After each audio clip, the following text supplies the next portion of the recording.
Hello, everyone. Nadeem here with PCSN. So today I want to talk about plugins. I know a lot of people use plugins for spell checking, grammar, things like that. The question is, are these plugins safe? And here's what I mean by that. There's been breaches happening with password managers, and those are prime targets because, of course, they have the keys to the kingdom.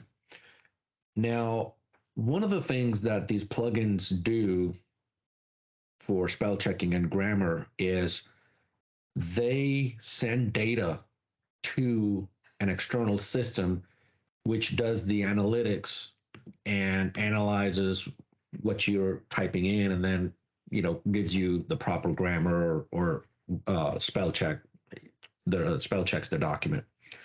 If you are going to use a third party grammar application or spell checking application, check with your IT admins, check with your IT department.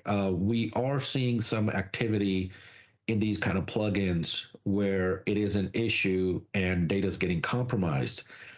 Now, it's not just plugins on your computers, your Mac, your PC, on those kind of devices. This is also happening on devices like your iPhones, iPads, Android devices using third party plugins. So these manufacturers of these developers of these applications, they create plugins for your mobile devices. And these plugins, even though both Google and Apple, they try real hard to keep their app stores clean, sometimes bad things do get by. And the responsibility ultimately lies with you.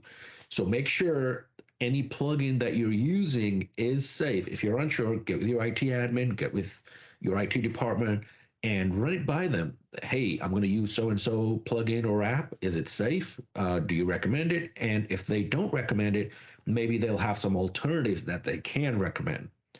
So hope that helps somebody. Everybody be safe out there, and we'll see you next time.